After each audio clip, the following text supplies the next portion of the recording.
Hi my YouTube channel. नमस्कार मंडळी. तर आज मी बनवणार आहे भाजी मेथीची. कारण मला माहिती आहे सगळेच बनवतात, पण सगळ्याची ट्रिक कशी वेगळी असते. कोण डाळ टाकतं, कोण बटाटा टाकतो. तर मी शेंगदाणा टाकून बनवणार आहे भाजी. तर त्यासाठी मी काय घेतले, शेंगदाणा, मिरची आणि लसूण. शेंगदाणे कच्चेच घेतलेत मी. इकडे मिरच्या घेते मी भाजीसाठी. 4-5 मिरच्या घेतल्या, शेंगदाणे, लसूण घेतलं, टोमॅटो कापलाय आणि कढई तापायला ठेवली आहे मी.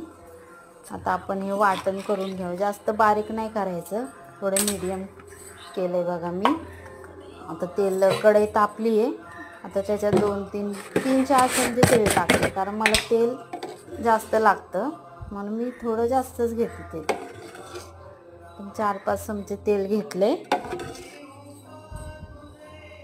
मग तेल गरम झालं की चांगलं, मग त्याच्यात टोमॅटो टाकायचे.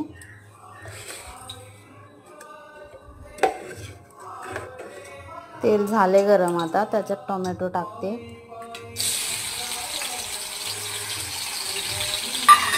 त्याला चांगलं शिजूस तर तळून घेते. थोडंसं मीठ टाकलं की तो लवकर शिजतो.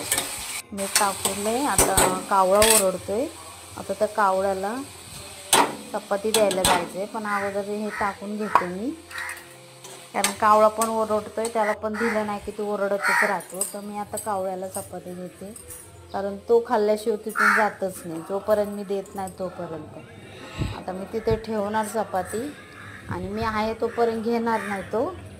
आणि जेव्हा मी आतमध्ये किचनमध्ये जाणार ना, तेव्हा मग तो घेणार. तोपर्यंत तो जाणारच नाही घेऊन. मला बघतोय, मला तो मी गेली की नाही मला बघतो आणि परत तिथंच थांबतो तो. म्हणून मग मी माझी परत भाजीकडे आले. मला माहिती आहे की तो घेणारच नाही, मी बघते म्हणून. तर मी हे चांगलं परतून झालं आहे. तर आता भाजी टाकूया आपण. चांगलं लालसर भाजले मी मसाला. मीठ पण टाकले अगोदर थोडंसं, पण थोडं प्रमाणात टाकावं लागेल. आता याच्यात भाजी टाकून घेऊया. एक नंबर भाजी लागते शेंगदाणे टाकून. आपल्या आवडीनुसार टाकायचे. कोणाला आवडतं कोण टाकतं, कोणाला नाही आवडत कोण नाही टाकत. मला ते शेंगदाण्याचीच आवडते. आमच्या घरात कोण नाही खात, मी एकटेच खाते शेंगदाण्याची भाजी.